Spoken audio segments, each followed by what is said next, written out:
क्षेत्र में आपका स्वागत है, अभिनंदन है। इस मंच पर उपस्थित हमारे सभी वरिष्ठ और बहुत ही प्रिय नेताओं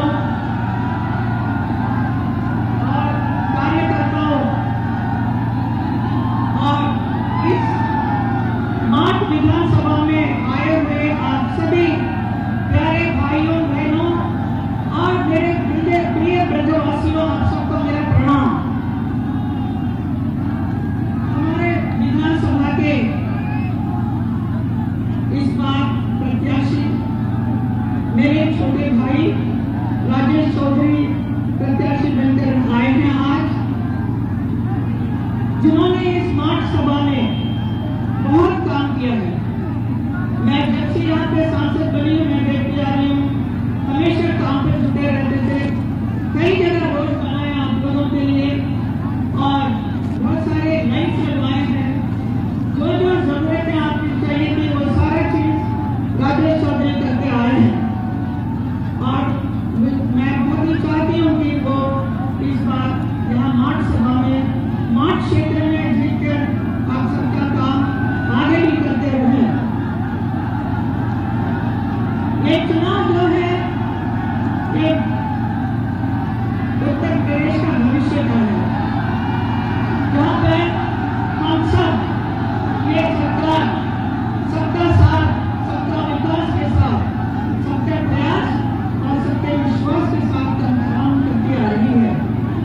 पिछले 5 साल के कम समय में हमारी सरकार ने बहुत बदलाव लेकर आए हैं, सुरक्षा दी है, संपन्नता दी है। उत्तर प्रदेश के 25 करोड़ जनता के मुंह में आज चमक दिखाई दे रही है, विश्वास दिखाई दे रही है और बहुत ही खुश है, संपन्नता के जीवन दे रहे हैं, खुशहाली का जीवन मिला है। उन्हें आज भूख, भय और भ्रष्टाचार से मुक्ति नहीं है। महिलाएं हो, किसान हो, युवाओं हो, जवान हो, पिछड़े वर्ग के हो, गरीब, हर किस्म के लोग जिनको अपना अपना एक बहुत सुंदर सपना होता है, उस सपने को पूरा साकार करती आ रही है हमारी सरकार योगी जी के नेतृत्व में। माननीय प्रधानमंत्री हमारे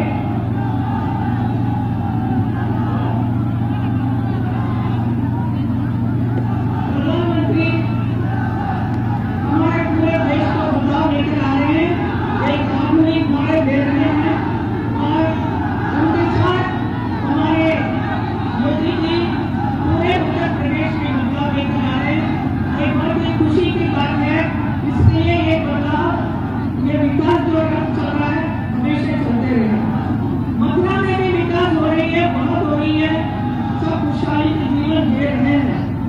ये जो विकास की जो रथ चल रही है ये रुके नहीं। मथुरा भी एक बहुत ही सुंदर क्षेत्र बने। हमारे योगी जी मथुरा क्षेत्र में अनेक बार आ चुके हैं और हम भी चाहते हैं कि अयोध्या और काशी के बाद मथुरा में भी कार्य का जरूर होगी, मुझे पूरा विश्वास है। और इसलिए हमें क्या करना है, मैं चाहती हूँ कि हमारे विधानसभा 5 विधानसभा के सारे सीट जीतकर योगी जी को समर्पित करना है। इसलिए आप सबको साथ देना है। आप हाथ उठाकर बताइए 5 सीट को जीतेंगे और यहाँ पे पहले 5 विधानसभा के हमारे राजेश चौधरी को जिताना है। 10 तारीख को कमल के फूल पर बटन दबाकर आप सबको जिताना है। जरूर ये काम आप सब करेंगे, मेरा पूरा विश्वास है।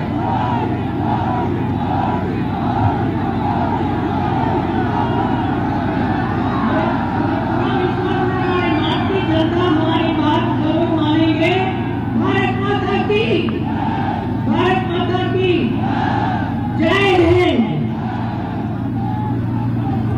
अब मैं इस मथुरा की धरती पर आदरणीय महाराज जी का 22वीं बार आगमन हुआ है। एक बार जोरदार तालियां बजाइए और उनके लिए 2 शब्द कहते हुए कोई जनता परिचिन्हों पे कोई परिचिन्ह बनाता है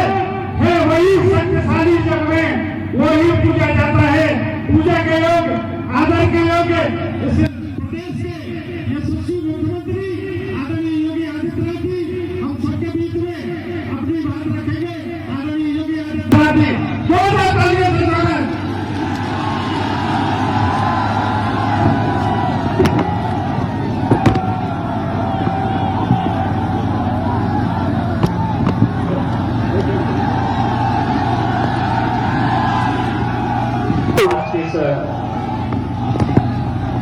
भाइयों बहनों, राधे राधे। वृंदावन बिहारी लाल की, राधा रानी की, यमुना मैया की, भारत माता की, गौ माता की, गंगा माता की, जय जय श्री राम। भाइयों बहनों, आज इस संवाद के कार्यक्रम में मैं आपके बीच में आया हूं। आज इस देश के लिए एक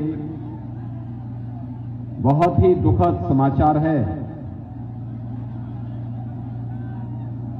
एक लंबे समय तक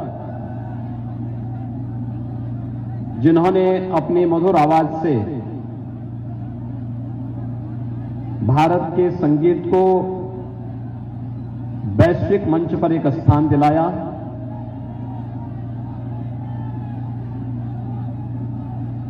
जिन्होंने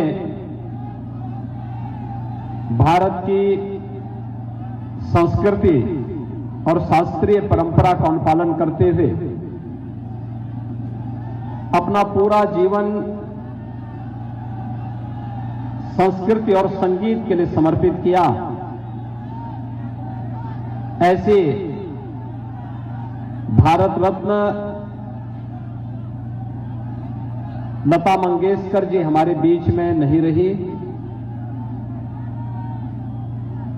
हम भारी मन से उन्हें विनम्र श्रद्धांजलि अर्पित करते हैं। वृंदावन बिहारी लाल से ही प्रार्थना करते हैं कि वह भारत माता की इस महान संगीत के लिए समर्पित, संस्कृति के लिए समर्पित इस महान आत्मा को अपने श्री चरणों में स्थान देकर के उन्हें सद्गति प्रदान करें। मंच पर उपस्थित पूज्य संत फूलडोल बिहारी दास जी महाराज,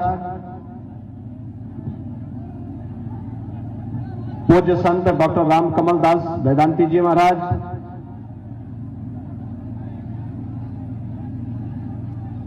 पूज्य स्वामी चित्त प्रकाशानंद जी महाराज, पूज्य संत महेशानंद जी महाराज, यहां के लोकप्रिय सांसद और जिन्होंने अपनी कला प्रतिभा के माध्यम से भारत की फिल्म जगत को एक नई ऊंचाइयां प्रदान की और आज अपना पूरा समय इस ब्रज क्षेत्र के विकास के लिए समर्पित कर रही हैं श्रीमती हेमा मालिनी जी। भारतीय जनता पार्टी की जिलाध्यक्ष श्रीमती मधु शर्मा जी, वरिष्ठ नेता श्री पदम सिंह बर शर्मा जी, विजय शिव हरे जी, आज के इस कार्यक्रम में उपस्थित हमारे व्यापारी कल्याण बोर्ड के अध्यक्ष श्री रविकांत गर्ग जी, पूर्व सांसद और उत्तर प्रदेश कोऑपरेटिव बैंक के अध्यक्ष चौधरी तेजवीर सिंह जी, देवेंद्र शर्मा जी, प्रवीण पाल जी, रामवीर सिंह गोजर जी, कप्तान सिंह जी, महिपाल सिंह जी, मुकेश वासणे जी, सतीश उपाध्याय जी, श्रीमती सुमन चौधरी जी, कन्हैयालाल चौधरी जी और भारतीय जनता पार्टी के लोकप्रिय प्रत्याशी श्री राजेश चौधरी जी और उपस्थित भाइयों बहनों, वृंदावन बिहारी लाल और राधा रानी की इस पावन धरती को कोटि कोटि नमन करते हुए मैं आप सबका हृदय से अभिनंदन करता हूं। आज यहां पर पूज्य संतों का आशीर्वाद भी प्राप्त हो रहा है। मैं अपने इन पूज्य संतों का भी इस संवाद के कार्यक्रम में हृदय से स्वागत करता हूं, उनका अभिनंदन करता हूं। इन पूज्य संतों का ही सानिध्य है कि आज ये ब्रज क्षेत्र फिर से अपने पुरातन वैभव को प्राप्त करते हुए वैष्णव कुंभ के ऐतिहासिक आयोजन को करने में सफल रहा और इन्हीं के आशीर्वाद से गंगा मैया की तर्ज पर ही यमुना मैया भी अविरल और निर्मल होगी, इसमें कोई संदेह नहीं होना चाहिए। भाइयों बहनों, ब्रज क्षेत्र का विकास हम सबकी प्राथमिकता में है। आपने देखा होगा कि आज पिछले 5 वर्ष के अंदर प्रदेश में हर एक क्षेत्र में कुछ न कुछ बदलाव और परिवर्तन हर एक व्यक्ति को देखने को मिल रहा है। और बदलाव की पहली शर्त होती है कानून का राज, सुरक्षा का एक बेहतर माहौल, बिना भेदभाव के हर एक व्यक्ति को सुरक्षा। 2012 से 17 के बीच की अगर हम चर्चा करते हैं तो भाइयों बहनों, 2012 में सबसे पहला दंगा समाजवादी पार्टी की सरकार के समय कहीं हुआ था, तो इसी मथुरा की भूमि कोसी कला में पहला दंगा हुआ था। और अंतिम दंगा भी जो हुआ था वह जवाहर बाग की घटना घटित हुई थी, जिसमें सत्ता पोषित अपराधियों के द्वारा एक निर्दोष पुलिस अधिकारी समेत कई पुलिस कर्मियों को यहां पर उन्होंने जिस निर्ममता के साथ मारा था, हमारे पुलिसकर्मी शहीद हुए थे। यह भी समाजवादी पार्टी के समय का वह विभत्स कांड था, जिसमें समाजवादी पार्टी और उसके मुखिया को कहीं भी मुंह दिखाने लायक नहीं छोड़ा था। लेकिन चूंकि इन गुंडे अपराधियों को ये लोग प्रश्रय देते थे, इनके माध्यम से अपनी अवैध गतिविधियों का संचालन करते थे, इसलिए सरकार भी उस कालखंड में इन पेशेवर माफिया और अपराधियों के सामने दुम दबाकर के चुपचाप मौन बनी रहती थी। लेकिन पिछले 5 वर्षों के अंदर आपने देखा होगा, हम लोगों ने तो इसी धरती से सीखा है कि परित्राणाय साधूनाम विनाशाय च दुष्कृताम। ये भगवान कृष्ण ने यही तो उद्घोष किया था और उसी पर हम लोग भी विश्वास करते हैं। सज्जनों का संरक्षण होगा, लेकिन जो कानून के लिए खतरा बने हुए हैं उन पर हमारी पुलिस भी ऐसे टूटेगी कि उनको मौत की भीख मांगते मांगते गले में तख्ती लटकाना ही पड़ेगा। और प्रदेश के अंदर आज इस प्रकार का माहौल आपने देखा होगा। आज हर बेटी सुरक्षित है, आज हर बहन सुरक्षित है, आज हमारी माताएं सुरक्षित हैं, गौ माता भी सुरक्षित है।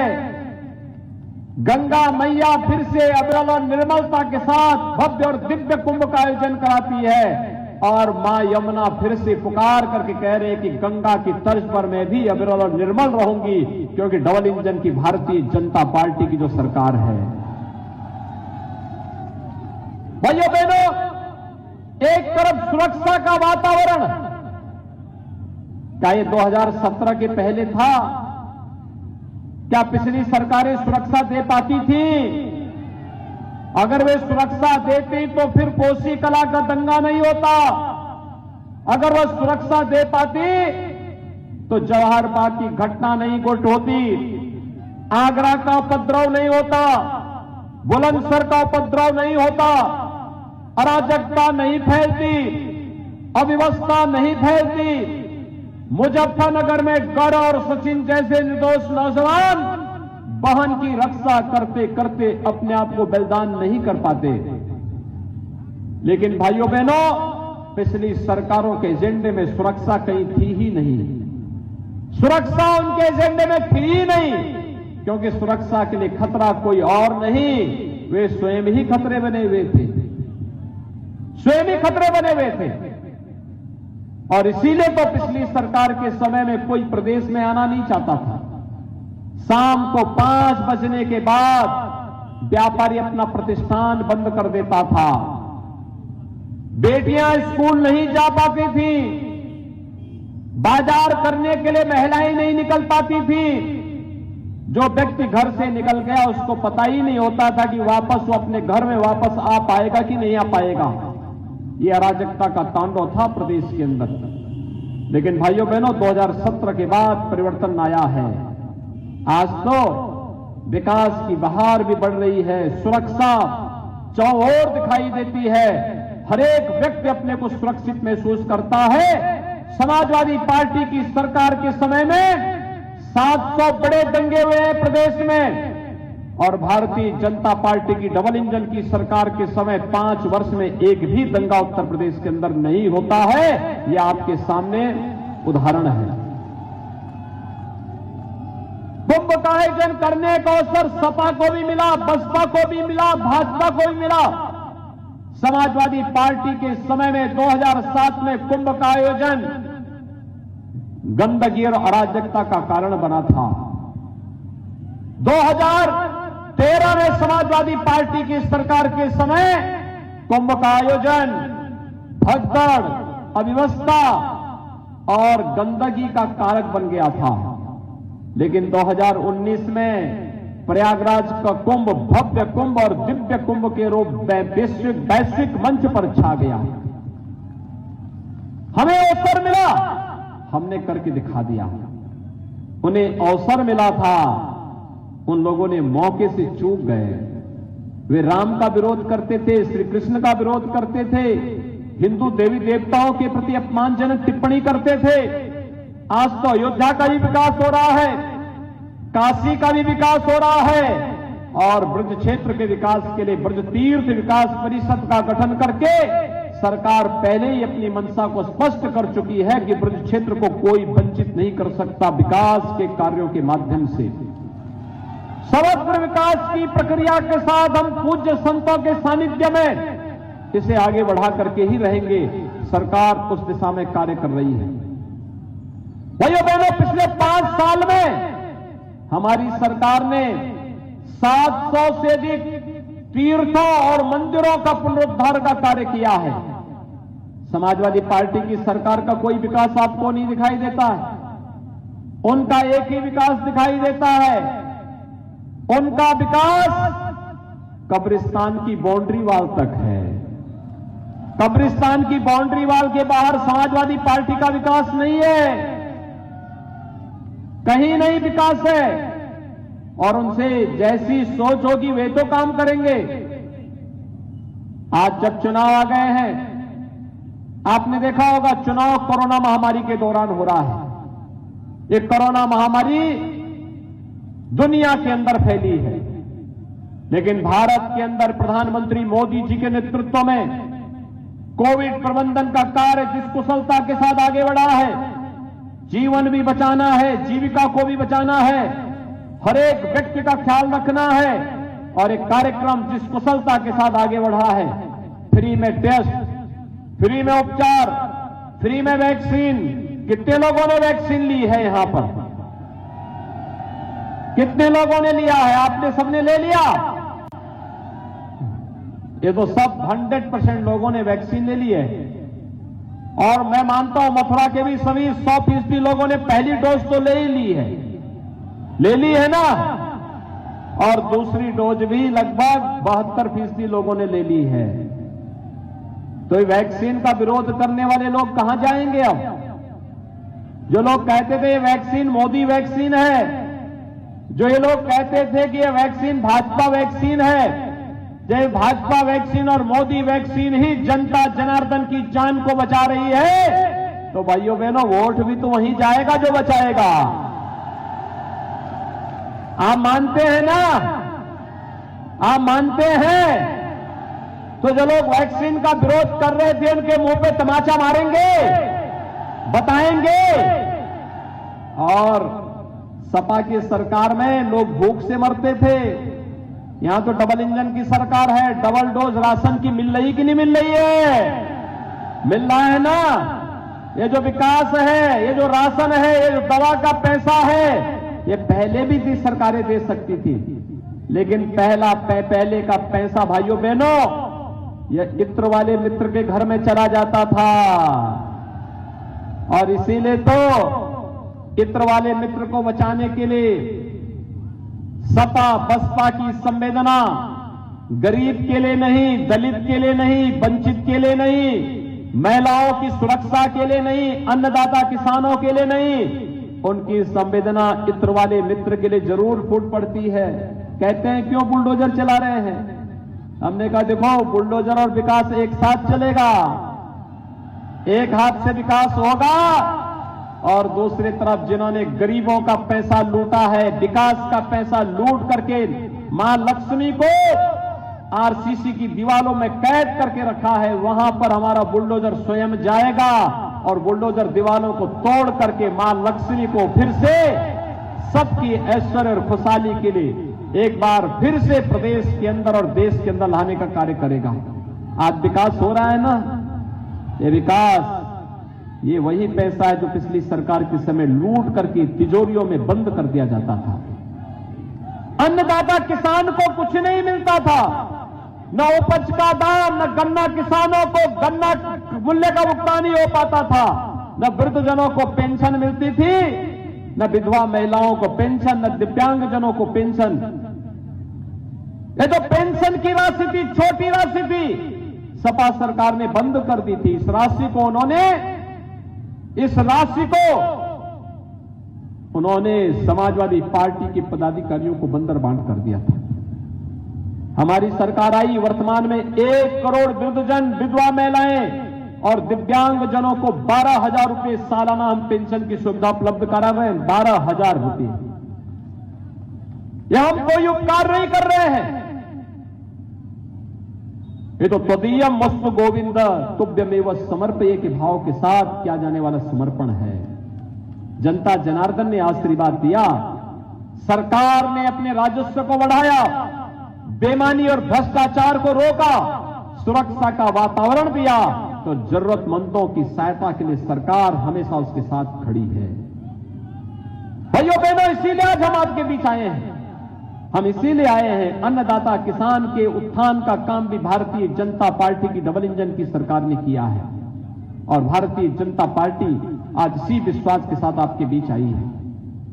ये जो राजेश चौधरी यहां से आज भारतीय जनता पार्टी के प्रत्याशी बने हैं ना, आज से नहीं भाइयों बहनों, पिछले 30 वर्षों से, 35 वर्षों से भारतीय जनता पार्टी के कार्यकर्ता हैं।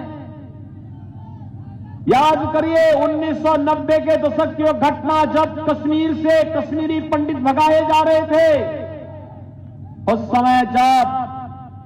उस समय के भारतीय जनता पार्टी के राष्ट्रीय अध्यक्ष डॉक्टर मुरली मनोहर जोशी जी ने श्रीनगर के लाल चौक पर झंडा फहराने का आह्वान किया था। तो झंडा फहराने वालों का नेतृत्व कोई दे रहा था, आज के यशस्वी प्रधानमंत्री श्री मोदी जी दे रहे थे। लाल चौक पर भारत का आन मान और शान का प्रतीक तिरंगा फहराया जाता है। और जो कुछ चंद लोग, भारतीय जनता पार्टी के चंद कार्यकर्ता वहां पहुंच पाए थे, उनमें राजेश चौधरी भी एक युवा कार्यकर्ता था। लंबे समय के बाद उन्हें अवसर मिला है और इसलिए भाइयों बहनों याद करना, अगर 500 वर्षों के लंबे इंतजार के बाद अयोध्या में राम मंदिर का निर्माण हो सकता है और कश्मीर में गुलामी के प्रतीक, आतंकवाद के प्रतीक धारा 370 सदैव के लिए समाप्त हो सकती है, तो ये मान के चलिए कि देश के अंदर हर वह कार्य होगा जो भारत को वैश्विक मंच पर एक नया पहचान दिलाएगा। और उसके लिए तैयार रहने के लिए आज मैं आपका आह्वान करने के लिए आया हूं। आप सभी लोग भारतीय जनता पार्टी की सरकार चाहते हैं।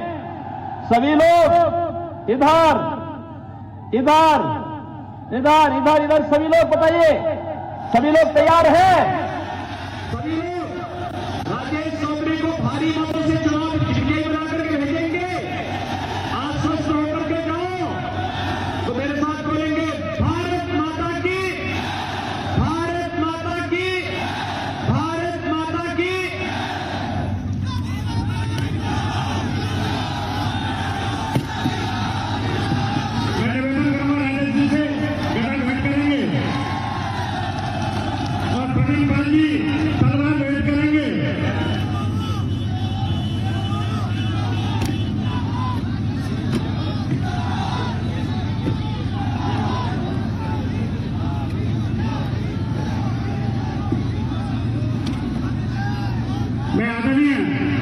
समाज